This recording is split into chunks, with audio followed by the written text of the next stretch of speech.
अतीक, आप भी अपनी राय रखिए। 24 के लिए बन रहा था गठबंधन, 23 में ही टूट गया। मैं तो आज किस तरीके से पाकिस्तान पीएफआई लाहौर की बातचीत, मैं उस पर डिबेट कर रहा था, बीच में यह खबर आ गई, मुझे जाना पड़ा। दरअसल राकेश जी, मुझे कोई ताज्जुब नहीं, भारतीय जनता पार्टी इस तरह की जो बातें करती है, जैसे रमेश बिदूड़ी ने जो संसद में बातें कही, वो तो बिल्कुल भी खुद भाजपा के लोगों को पसंद नहीं आई। उसके बावजूद भी भाजपा ने राकेश बिदूड़ी को वहां पर कैंपेन करने के लिए भेज दिया। अच्छा, भाजपा अगर पाकिस्तान, लाहौर और कब्रिस्तान और शमशान की बात न करे तो उसका चुनाव हो ही नहीं सकता। नहीं, अभी मुझे वो तो बात ही छोड़ दीजिए अतीक भाई, आप सवाल ही नहीं समझे। चलो अब उन्होंने अपनी, अरे नहीं अतीक, आप सवाल ही नहीं समझे। वो तो बात मैं करूंगा, वो बात मैं करूंगा, लेकिन कैसे बीजेपी से मुकाबला? उत्तर प्रदेश में आ गए, एक मत तो है ही नहीं। आप देखिए, एक बड़ी पार्टी देश के सबसे बड़े सूबे में, बड़ा जनाधार समाजवादी पार्टी का, और वो अलग अलग रास्ता। नहीं, ये सिर्फ मीडिया को खबर दी गई है, मीडिया के पास खबर अगर थी नहीं चलाने के लिए, तो ये मीडिया के लिए अरे खबर तारिक खान जी, न्यूज हो सकती है, लेकिन इंडिया अलायंस बिल्कुल साथ में है, बिल्कुल अरे साथ में है। नहीं, तारिक कब कहा कि वो गठबंधन में नहीं है, समाजवादी पार्टी हट गई है? अरे तो आप गठबंधन के फैसले मत मानिए।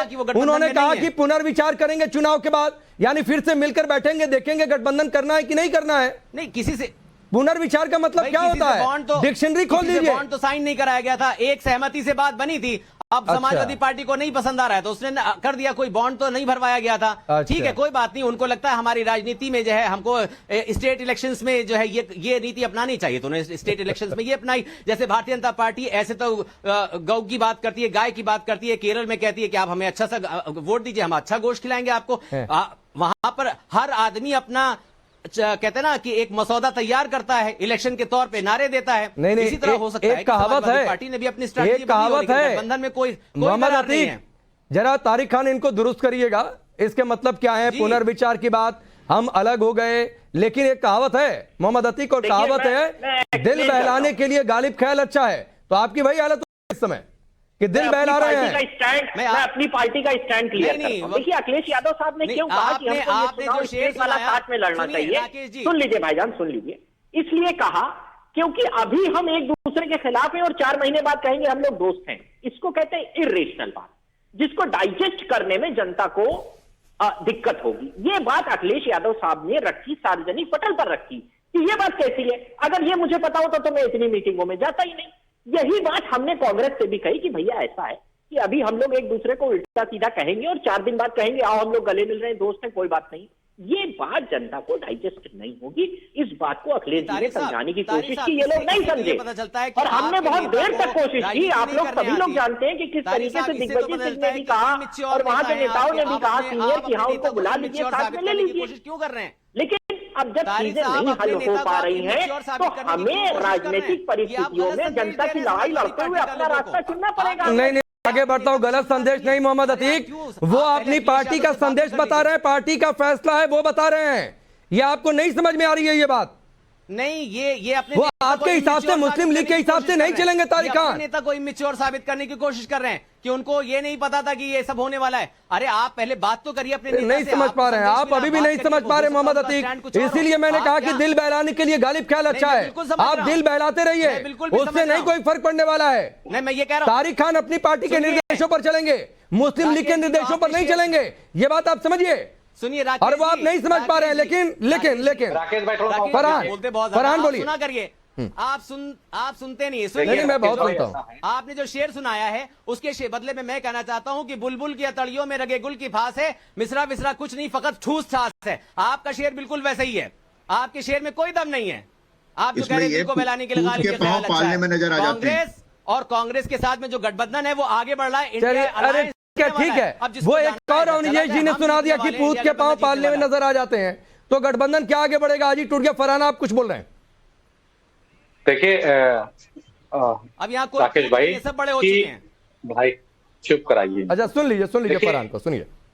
देखिए राकेश भाई, ये कोई आश्चर्य वाली बात नहीं है कि समाजवादी पार्टी का इंडिया गठबंधन से अलग होना। ये हर कोई जान रहा था कि जिस तरीके से भारतीय जनता पार्टी के दबाव में पूरी तरीके से समाजवादी पार्टी थी, तो समाजवादी पार्टी को ये निर्णय लेना पड़ा। और इससे पहले भी समाजवादी पार्टी ने ये निर्णय लिया था, नेताजी जब जीवित थे उन्होंने बिहार से अपना गठबंधन तोड़ लिया था और तोड़कर वहां पर अपने प्रत्याशी उतार कर चुनाव लड़वाए थे। क्योंकि आज की डेट में भारतीय जनता पार्टी का जो खौफ है वो गठबंधन के काफी लोगों के अंदर है, क्योंकि भ्रष्टाचार एक ऐसी नस है जिसको भारतीय जनता पार्टी ने पकड़ रखा है और उसी भ्रष्टाचार के शिकार और या कह लीजिए उस भ्रष्टाचार की गंगा में हाथ धोने नहीं फरहान इस बात का वैसे तारिक खान जवाब देंगे, लेकिन उनको रात को 12-1 बजे तक इंतजार करवाया जाए। अखिलेश यादव को अखिलेश बोल दे कांग्रेस पार्टी के बड़े नेता, और उसके बाद क्या तो गठबंधन में बने रहे हैं, ये एक अधिकार लेकिन समाजवादी पार्टी का है। लेकिन आपको लगता है कि बड़े नेता क्या इसके बाद भी चुप बैठेंगे? तारिक खान इनको जवाब दीजिए। मैं ये जवाब दे दूं कि तमाम सीबीआई की जो जांच थी उसको बंद कर दिया गया, पुराना मामला है ये, और सीबीआई ने खुद कहा कि उस मामले में कोई सीबीआई की जांच बंद नहीं की और ईडी सीबीआई। आप सुन लीजिए, अभी आप उनसे कह रहे थे, उनको प्रवचन दे रहे थे कि घोटाले की कराइए, अब खुद आप बोल रहे हैं। अब हमें सुन लीजिए, आपने बोला है। अब मैं ये कह रहा हूं कि हमारी पार्टी का स्टैंड एकदम क्लियर है कि हमारा जिन प्रदेशों में संगठन है हम वहां चुनाव लड़ाएंगे। हम कांग्रेस के साथ गठबंधन की अभी जो स्थिति है वो बनी हुई है, मगर हम अपने निर्णय ले रहे हैं, हम आगे बढ़ रहे हैं, हम जनता के मुद्दों को ले उनकी लड़ाई लड़ रहे हैं, जनता के बीच में जा रहे हैं, मध्य प्रदेश राजस्थान में बढ़ा रहे हैं। हम वहां पहले चुनाव लड़ चुके हैं, तो हम अपने संगठन से क्या कहेंगे, भैया हमें माफ कर दो, नहीं लड़ पाएंगे क्या? भाजपा ऐसा कर सकती है, आप एमआईएम ऐसा कर सकती है, आप हैदराबाद में 2-4 जीतते हैं, आप पॉइंट पे परसेंटेज में वोट पाते हैं, आप क्या कहीं स्टेट में कह सकते हैं भैया माफ कर दो, हम नहीं लड़ सकते? ये कोई राजनीतिक दल नहीं कर सकता एंकर महोदय, ये मजबूरियां हम लोगों की। हमने संगठन बनाया, वहां प्रदेश अध्यक्ष है, बूथ सेक्टर अध्यक्ष है, उससे क्या कहते हैं? क्या कांग्रेस जिन स्टेटों में शून्य है वहां हाथ जोड़ के मना कर देगी उत्तर प्रदेश जैसे राज्यों में कि भैया माफ कर दो हमें, हम चुनाव नहीं लड़ पाएंगे? तो हम मजबूर हैं। हमें अभी जो भैया हमारे बोल रहे थे मुस्लिम लीग के हैं, शायद मैं उनको जवाब दे रहा हूं कि राजनीतिक पार्टियों की ये मजबूरी होती है, हमको संगठन को जवाब देना है पार्टी के विस्तार के लिए। नेताजी ने पार्टी क्यों बनाई थी कि विस्तार ना करे? मध्य प्रदेश में कहते सॉरी नहीं लड़ेंगे, अरे किसी से भी लड़ना होगा लड़ा जाएगा, भाजपा से लड़ रहे हैं, सबसे लड़ेंगे, लेकिन पार्टी की वजह पार्टी का विस्तार इंडिया अपनी पार्टी के लोगों को नाराज नहीं कर सकते, उनके हितों का ख्याल रखना हमारी राष्ट्रीय अध्यक्ष श्री अखिलेश यादव जी की जिम्मेदारी है। वो तो गए थे आपसे कहने कि भैया अभी साथ हो लो, ताकि 4 दिन बाद ये ना कहना पड़े कि अभी तो आप लोग एक दूसरे के खिलाफ लड़ रहे थे, फिर लोकसभा में क्या जवाब देंगे? ये बात रेशनल है एंकर महोदय, आप समझने की कोशिश करिए। अखिलेश जी बहुत समझदार नेता है, उन्होंने बेहतर तरीके से प्रदेश को चलाया है।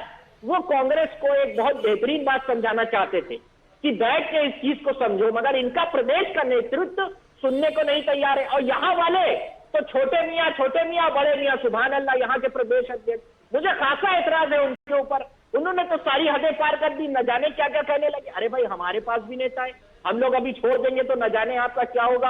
हर जिला हर गली में है हमारे कार्यकर्ता। इसलिए मैं ये कह रहा हूं कि गठबंधन को बनाए रखने के लिए दोनों पार्टियों को समझने की जरूरत है, कांग्रेस के प्रदेश नेतृत्व को समझने की जरूरत है कि बंद करिए। 4 महीना पहले कसम खाई थी कि बीजेपी के खिलाफ लड़ेंगे, आप हमारी साइकिल यात्रा पे सवाल उठाने लगे कि अरे साइकिल यात्रा अब ओबीसी की याद आई है। अरे भैया तो बिहार में काहे की कसमें खाई थी कि बीजेपी से लड़ेंगे, आप हम ही से सवाल पूछने लगे भाई। तो ये बात अजीब है, हमें मिलकर भाई। अब देखिए, ठीक है लोकेश भाई, मैं